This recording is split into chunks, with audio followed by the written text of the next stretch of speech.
Well, yes. Well, speaking of the show, let us do the show. Absolutely. We're taking down to Reed River Park to go sledding afterwards. So Oh, okay. that's gonna be fun. Yeah. I hope. Yeah. I I really, really mean, hope. just gotta make sure to aim slightly away from the spaces where there's gaps in between the railing and the grass. Hello and welcome back to the Revenge Rounds. This is Fun Facts with Leigh Fryling.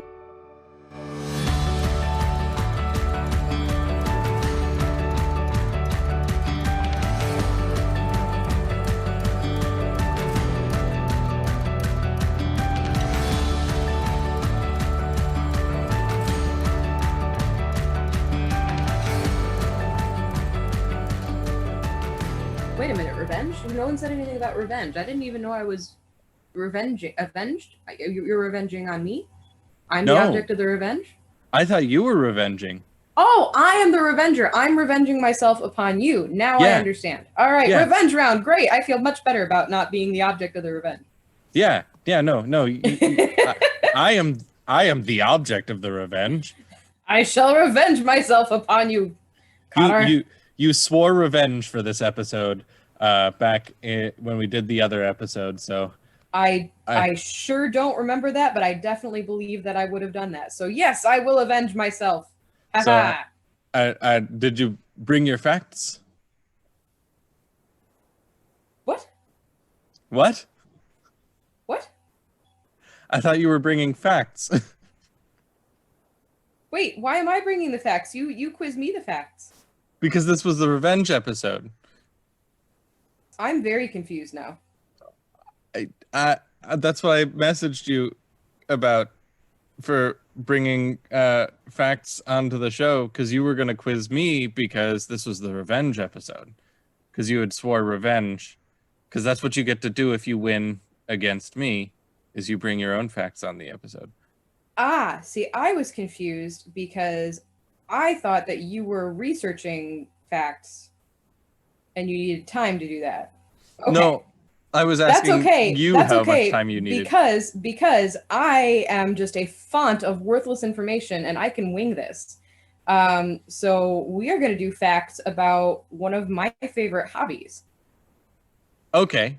And we are okay. So you can pick. You can pick between the two following. You can pick horror movies or serial killers.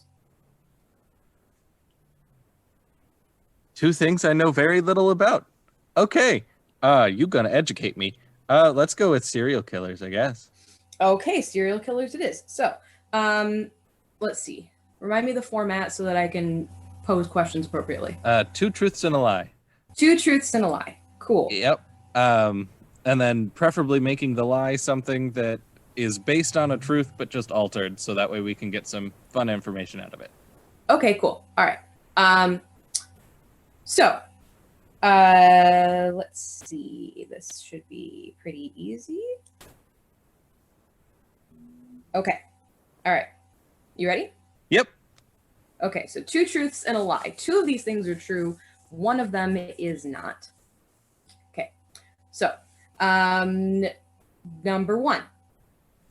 The Ted Bundy case is one of the primary cases that caused interstate and inter-county communication between police precincts. Until that case, police precincts wouldn't talk to each other, and therefore everybody had little pieces of information, but nobody had solid information. So, you know what? Actually, can you edit that out? I'm going to rephrase that question a little better. Yeah. Okay. So, the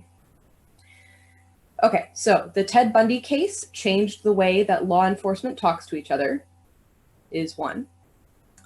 Number 2, the character Hannibal Lecter is based on the serial killer Ed Gein. And 3, serial killer John Wayne Gacy would dress up as a clown to try and gather victims. Okay, I know the one about John Wayne Gacy. I do know that much. I don't remember hearing Hannibal being based off of anyone. Correct. Yeah, that is the lie. Hannibal Lecter is not actually technically based on any one serial killer, although he is the most similar to a serial killer named Alfredo Bari Trevino, who was a Mexican serial killer. He was a doctor who kind of was part of the inspiration for Hannibal Lecter, because he was very, very intelligent, but had something of a dark past. So that was kind of the interesting idea, was here's a good doctor with a dark past, and that dark past wound up being cannibalism. Woohoo! So ding, ding, ding, Cassidy gets a point. Sorry, Yay. Connor gets a point. And I do apologize, because I realized I went back through our messages that was my fault. I did not communicate correctly that you were meant to bring facts. So I do apologize about that. So what I'm going to do is I'm also going to pull up some fun facts that I just have in reserve. And we can just fact off back and forth between each other here. Oh, I like this. Okay, cool. Yeah. So the other two are totally true. John Wayne Gacy did dress up as a clown, although it's kind of a half truth, because he didn't necessarily gather victims that way. But he did enjoy being a clown, because it was a sort of safe, attention-getting way to be in the community. He was actually kind of enjoyed being something of a community person.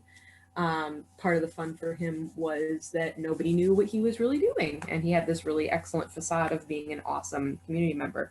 And then the Ted Bundy thing, yeah, Ted Bundy is actually, so before the Ted Bundy case, and to an extent before the Golden State Killer, police precincts really didn't talk to each other or give each other information about cases that didn't have clear suspect lines. So, you know, there would be like a small town killing, they'd have all their information, but even though the MO was the same as a larger town killing, the two police precincts wouldn't talk to each other, because one, serial killers hadn't even really been coined yet. That wasn't a phrase until the late 70s, early 80s. No one thought that anyone would be out there doing this in like a repetitive manner. Everybody kind of had this idea of killers as, well, if you murder someone, it's a crime of passion, or you're trying to steal something. It's not this compunction to kill. So really the capture and discovery of Ted Bundy and the way in which he operated and the range over which he operated was kind of the start of understanding serial killers, which is really interesting to me. It's also like when they were like, oh crap, we should probably talk to each other and tell each other stuff, because we could have caught this guy a long time ago if we were doing that. You know, and of course there's still communication issues between things like the feds and Yeah. the local law enforcement, but it's getting better, and as we get a better grasp on serial killers.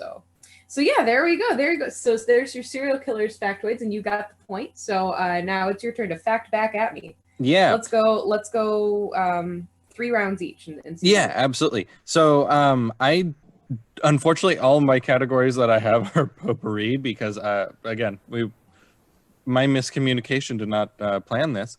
And I don't organize my facts until I, get them into a form for the specific episode. So they're all just kind of like the random facts I have.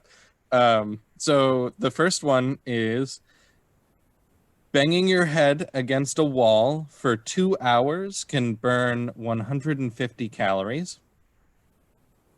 In Switzerland, I should be a lot skinnier then, because that just sounds like my job. In Switzerland, it is illegal to own just one guinea pig. And tyrannophobia, spelled with a P like pterodactyl, is the fear of being tickled by feathers. Huh. Okay. Something about the guinea pig one is bothering me. Okay, pterophobia with a P would have to do with flight. Okay, so that one's probably true. I feel like the guinea pig one is not true. Is that your final answer? It certainly is. That is incorrect. No! Guinea pigs are incredibly social animals, so they consider owning only one guinea pig to be a form of animal abuse. Okay, well, In what if you have like Switzerland. the world's one antisocial guinea pig? Like Uh, like I don't know.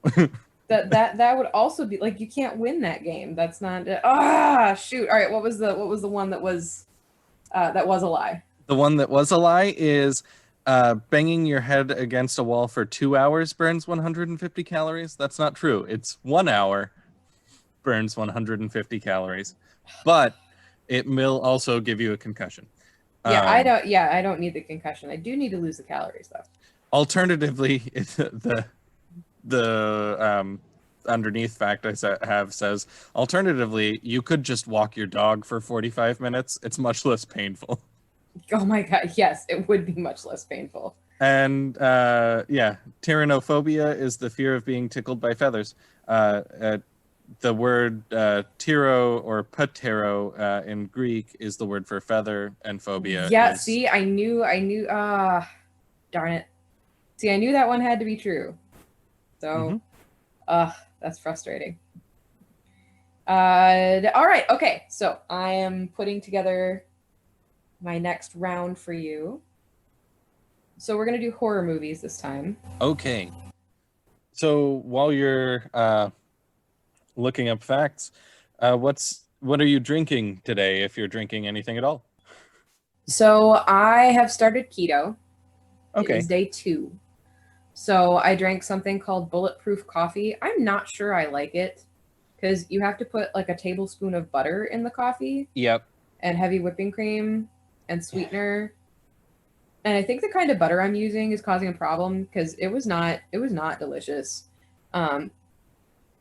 Yeah, you want to go get like a good Irish like Kerrygold butter for that, and you have to... No, that's what I used, That's what you're and using? I didn't like it. It had like this bright yellow thing on it. It's like, Do you have a stick blender? I do have an immersion blender, yes. Yeah, so you need to use the immersion blender on it to emulsify the oils from the butter into the coffee. Because if you don't emulsify it, then it will separate and it looks really weird and it tastes weird and gets a weird texture. Can I use like one of those like steamer wands to do the same thing? You may be able to use a steamer wand. I do not know. I don't know how fast they spin. It's like stupidly big. Oh, okay. Yeah, so you might be able to use a steamer wand instead. Okay. So long as it spins fast enough to be able to, emulsify something. It doesn't spin, it vibrates. Oh, okay. Maybe. And heats. So like, because you can make steam milk with it. Yeah. All right, I am ready to go. Okay, so here we go. One of these things is not true. All right? Yep. Okay, so here we go. Frank Murnau's Nosferatu the Vampire was almost completely lost to history because Abraham Stoker's wife had all the copies destroyed in a lawsuit. There are 2 separate remakes of Halloween, the original John Carpenter's Halloween. And Jason Voorhees is the killer in 12 Friday the 13th films. There are not 13 Friday the 13th films. He is the killer in 12 Friday the 13th films. I want to say I know of one remake for the Halloween films, but that doesn't mean that there couldn't have been another remake for the Halloween films. They're quite popular, so I imagine that they've been remade several times. Or I suppose rather rebooted several times, depending on how you're looking at things. And then...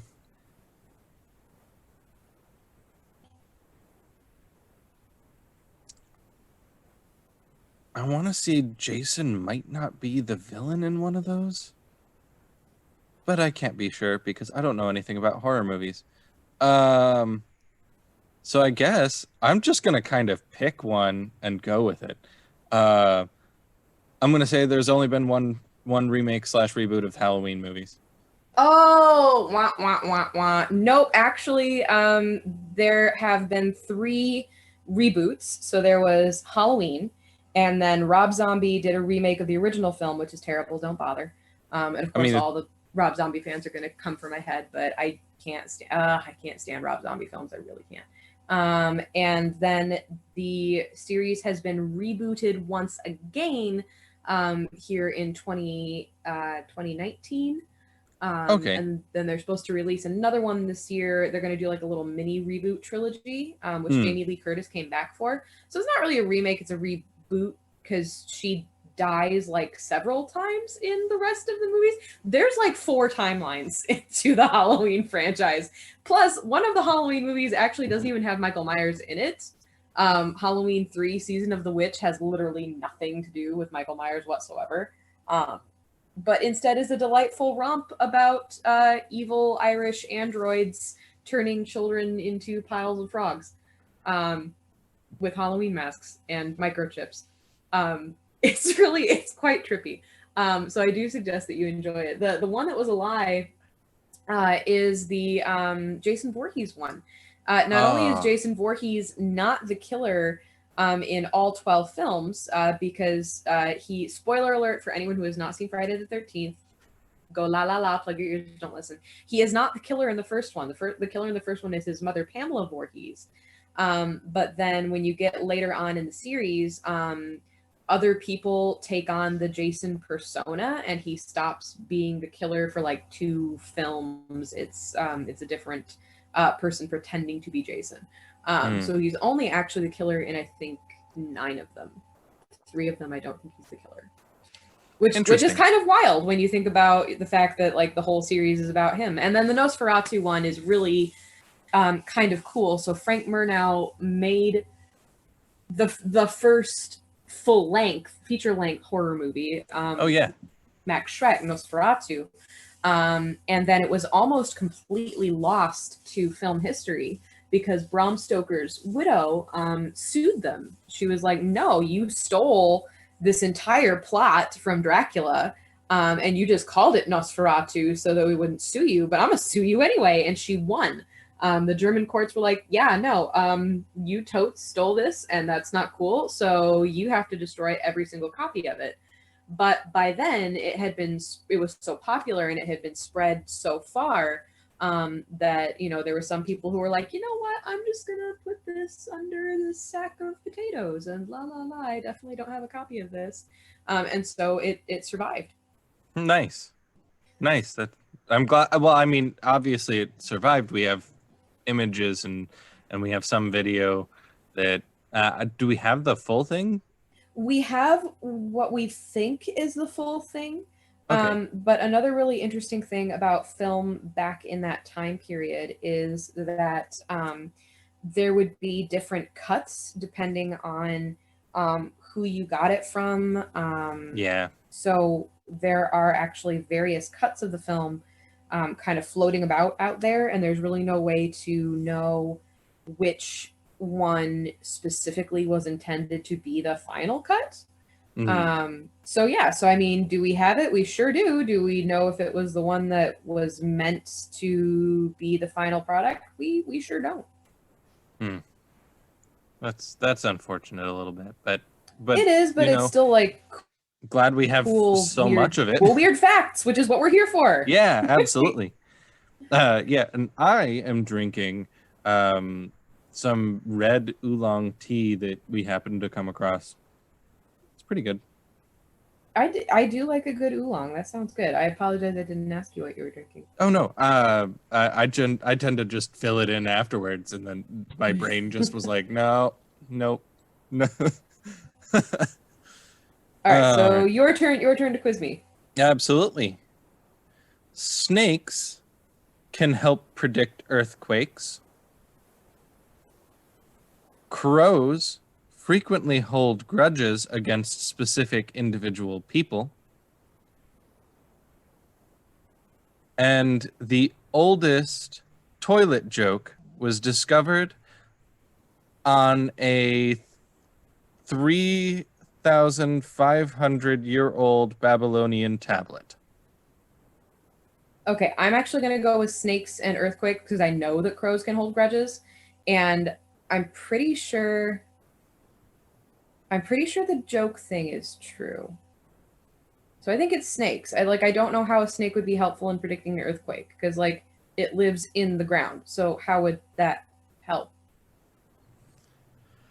Also, I don't imagine that there's any snakes running around with tiny signs going, "Hey, no, there's an earthquake. Look out, everyone."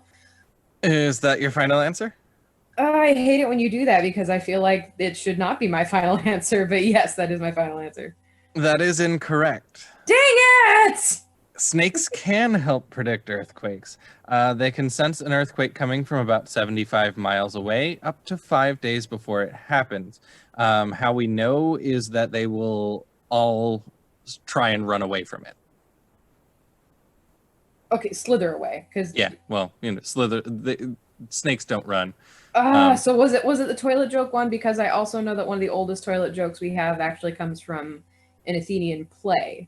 Yes, it's actually the oldest "your mama" joke that was discovered on a 3,500-year-old Babylonian tablet.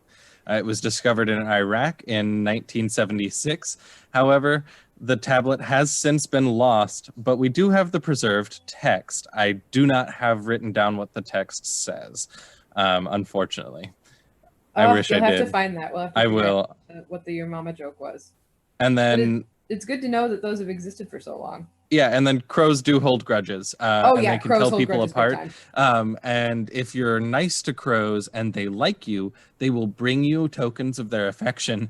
And if they see that you like are playing with money or coins or anything, and they realize that like that brings you joy, they will try and bring you money and coins, going so far as to actually steal it out of the hands of other people. Okay, so I'm going to add some crazy knowledge to the knowledge. So, of course, crows belong to the corvus family of birds, which includes ravens and rooks. And the ravens at the Tower of London, there is actually a raven master, and there are 8 ravens that live permanently at the Tower of London because there is a prophecy that if the ravens ever leave the tower, then England will fall. So for several hundred years, there has been someone in charge of making sure that there are ravens at the tower. They mate for life. They're very smart. They can be taught commands and they can be taught to speak. And there's a particular raven at the tower right now who's kind of an asshole because what he likes to do is when a girl has a shiny barrette or a ribbon in her hair, he'll wait until she's at this drinking fountain that's kind of in the middle of a courtyard and dive bomb them and steal the barrettes or ribbons and fly away from them. And he only does it to young girls because he likes to watch them run away screaming. Kind of a jerk bird, but I also kind of respect it. Isn't that nuts? Yeah. It's great. I love it so much. I can't wait to go back to the Tower. I have a really amazing, I'll send it to you and you can put it in the show notes. That is amazing. But I have a really amazing picture of Zach with oh yeah, I've seen that picture. Yeah, it's so cool because like they one were of just the best like pictures. Chilling with him, and he's like, "Yep, I'm here in my kilt, being a badass and talking to this raven like I do because I'm a beastmaster." Yeah. So yeah, I love it. The oldest your mama joke is, "Of your mother is by the one who has intercourse with her. What or who is it?" And there's no answer. Oh, so it's basically someone's doing your mama. Who is it? Yeah. And then we don't actually know what the punchline is. Yeah. Oh, that's disappointing. Yeah. But that would be a fun game where you have to make up the punchline. Right. Unfortunately, the punchline was lost due to the tablet not being completed. Make up the historic punchline. That should be a new mini game on the podcast. All right. So let's see. I need one more topic to quiz you with. Although you've clearly won already. Oh wait, no. Yeah, because I've lost both of mine. And you have 1 point. I only have 1 point, but so I could make it up on the next round. Yeah, we could end up being tied. Okay. Yeah. All right. Okay. So all right, gay literature. Okay. Another thing that I am surprisingly lacking in. Okay, cool. So I'm going to name 3 I'm going to name 3 very famous figures in literature. And you have to figure out 2 of them are bisexual and 1 of them is homosexual. And you have to figure out which one is which. Okay. All right. Okay. Hang on. I have to check my 3rd one and make absolutely sure. Abraham Lincoln, bisexual. Is he really? We don't know for sure, but we do know that Abraham Lincoln liked to share beds in the White House, a place that has always had plenty of beds, with his male friends that he would invite over. Huh.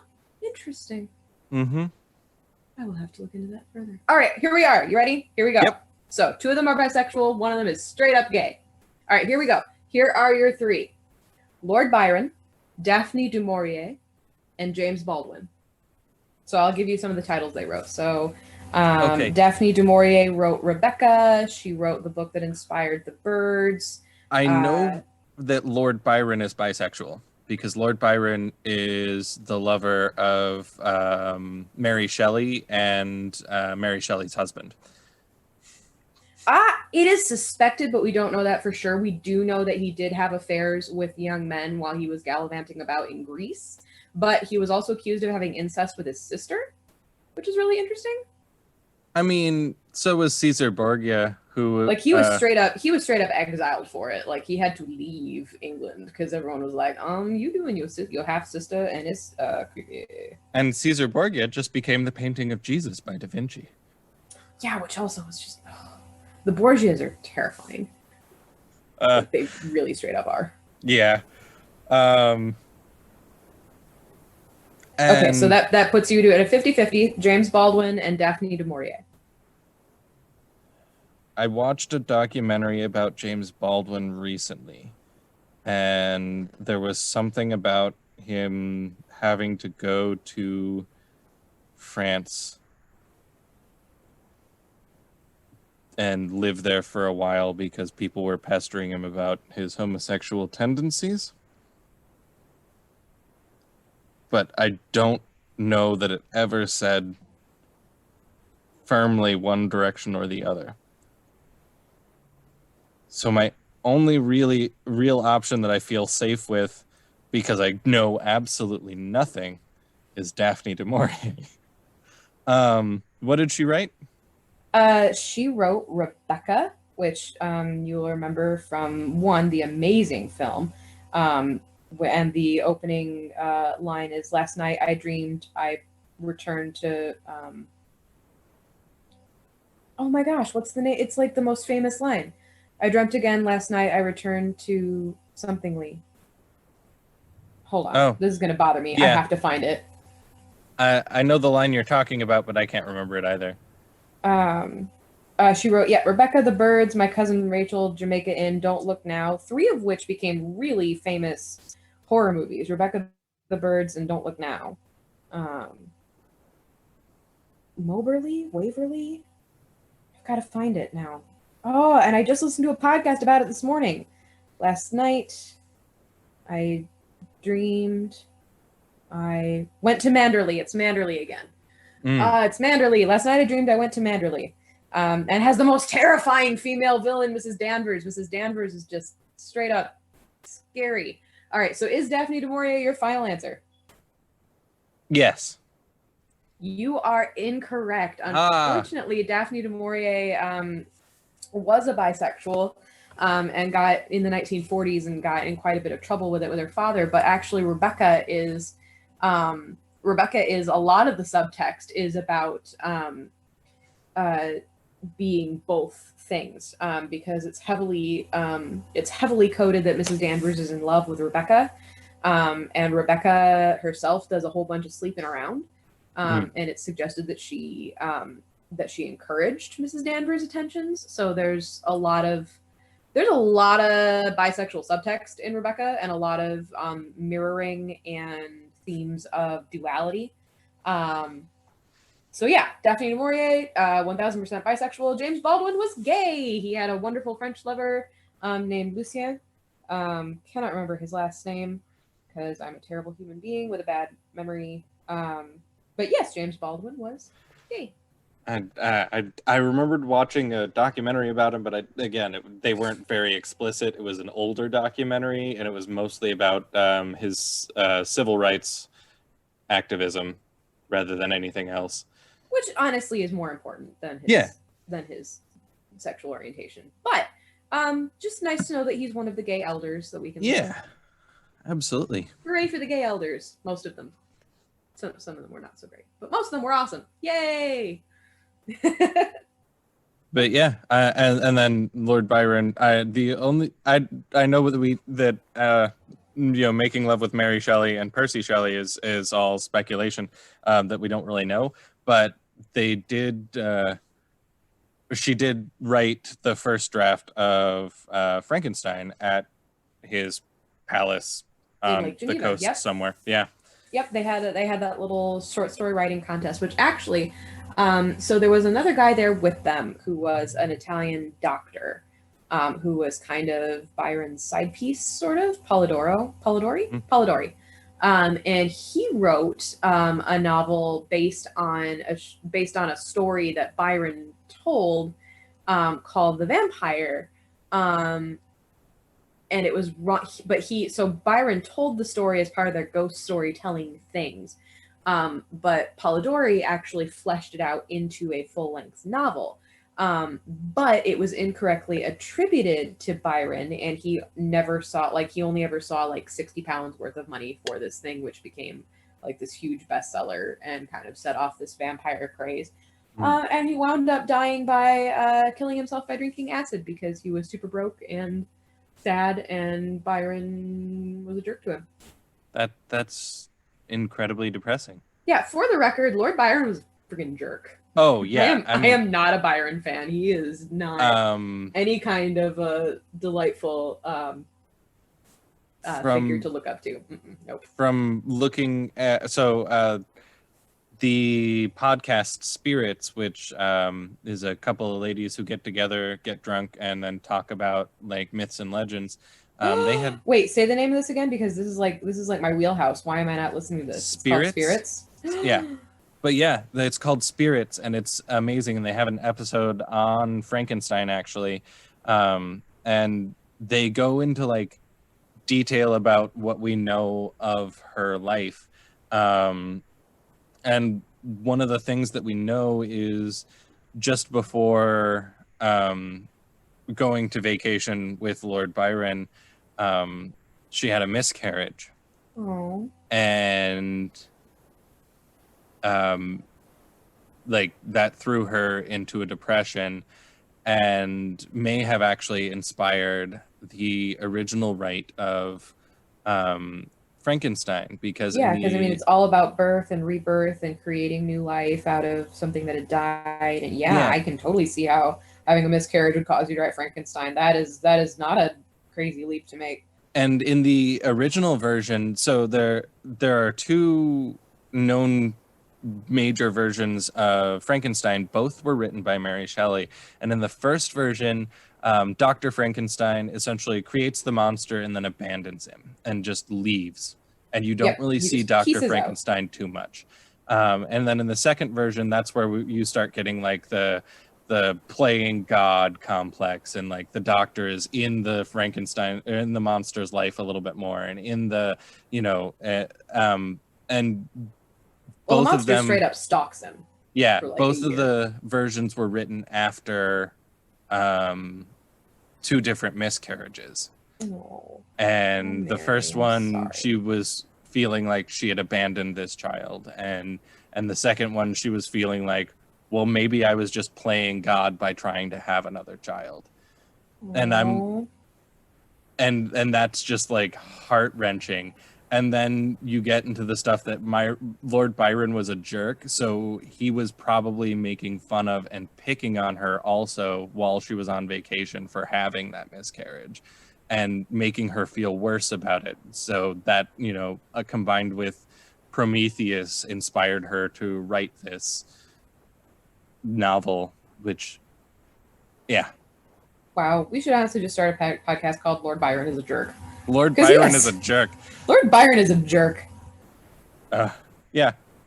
All right. So are you ready for the last three that I have for you? I am ready for the last three. So right now I am down by one because you still only have the 1 point. So I could tie this up. You could, yeah. So far, only 2 diseases have been successfully eradicated: smallpox and rinderpest. The 30th of May is officially Put a Pillow on Your Fridge Day. And cheerophobia is an irrational fear of fun or happiness. That's the one that's not true. Yeah, that does not sound. Nope. I'm calling that one out. I don't think that one's true. Is that your final answer? I hate it when you do that. I mean, I may okay, or may but not be doing it to steer you in the right direction specifically for this one. Okay, except that smallpox and polio are the 2 that have been pretty much eradicated because whooping cough is coming back and measles are coming back. Thank you very much, anti-vaxxers. But you said a weird word that could just be like the German name of polio.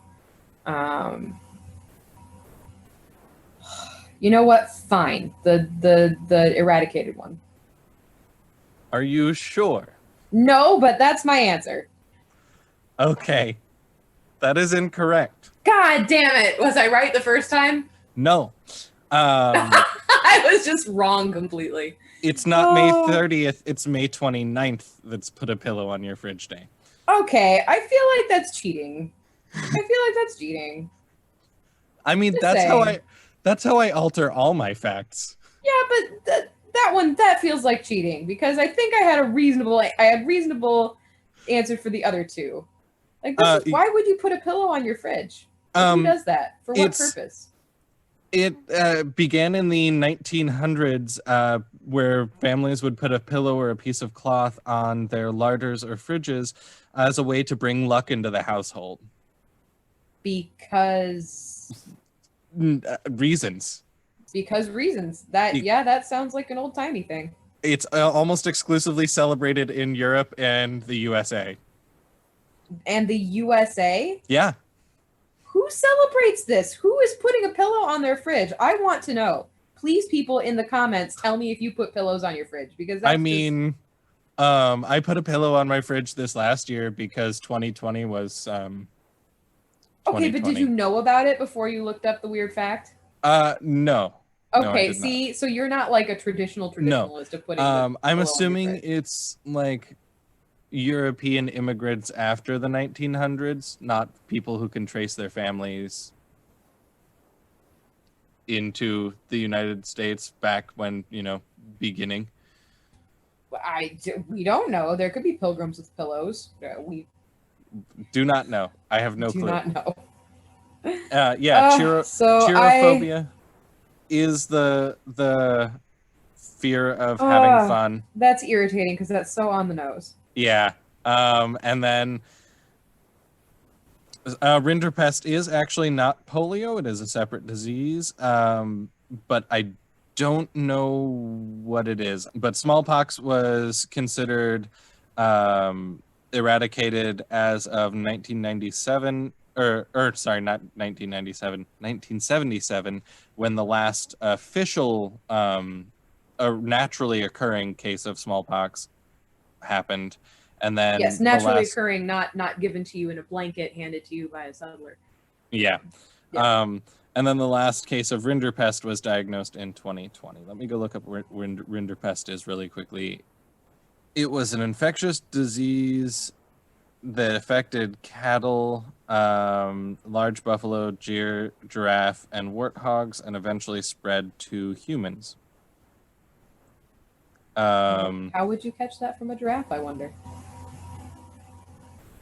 And it caused sores in the mouth amongst normal things like fever, diarrhea, discharge from the nose and eyes. And the sores in the mouth, if it wasn't treated, it could cause death. Oh. Yep. Yeah, no one wants to die by swords in the mouth. Well, I have lost. I have lost the revenge, so now we'll have to have the revenge of the revenge. Absolutely. And I will come somewhat more prepared for that. You know what? That's fine. It was perfect. It was my fault. I did not communicate what I should have, and that was my bad. I am very sorry. No, it's fun. This was fine. See, because I was still able to come up with some random facts for you. Yeah, absolutely. So where can people find you on the internet if they want to listen to you say read an amazing audiobook that's a combination? So if people wanted to listen to me read an amazing audiobook, they can find me on Audible as the narrator for Night of the Bookman, a Surf Mystic, book 1 of the Surf Mystic series, because it had better be a series, Peyton Douglas. But yeah, no, I just had a blast over the summer recording Night of the Bookman, the audiobook, for a really wonderful author and friend of mine. And I can't wait to do it again. So if you're looking for someone to read your audiobook, hit me up. You can find me on Facebook, Leigh Fryling, just so as you'll see it on this podcast. And then the other thing I'd like to plug is that I will be playing a shape-shifting alien in an upcoming adventure comedy podcast called Let's Be Space Pirates, written by my friends Elise Castillo and Jeff Cheney. So I am really excited to play the remaining I belong to the race called the That's amazing. We're kind of snooty. We're really up on ourselves. We are the superior race in all the galaxies. That is amazing. I've been trying to find a way to describe without telling people too much information about the Night of the Bookman. Do you want like a brief description that doesn't spoil it? So the way that the author describes it, and I really enjoy this, is Jewish Gidget fights monsters on Laguna Beach in the 50s. Yeah, it's amazing. Like I don't want to give any spoilers, but it's one of those books. I don't tend to like slower burning books, but this has so much content and so much world building that it has to give you. So and the characters are just fun. I really just most of it is I enjoyed being these really wonderful characters because they're so quirky and they're quirky and delightful, and it really ties together a period of history that had a lot of disparate elements going on. Like you've got people who are suffering PTSD from Korea, but also people who have survived World War II and escaped to America, but also kids who are coming up in the 50s into the 60s and kind of struggling with Jim Crow and racism, and but there's also monsters that need to be fought. So yeah, it's just a really it's a really wild ride, and it's a lot of fun. Absolutely. Well, I'll let you take sledding, and I actually have to run some errands. So thank you very much for being on the show again, and thank you for dealing with my communication errors. You're an absolute champ on that. Thank you very much. And you're a gem. Thank you for having me on the podcast. This is great fun. Yeah, thank you, and I will talk to you later. This show is recorded, produced, directed, and edited by Connor J. Cassidy, with music by Sounds Like Sanders. Our podcast is hosted on podserve.fm, and our music was found via soundstripe.com. Please follow us on all social media at FunFacts with, and if you like the show, consider supporting us on Patreon. Thank you very much for listening, and until next time, have a nice day.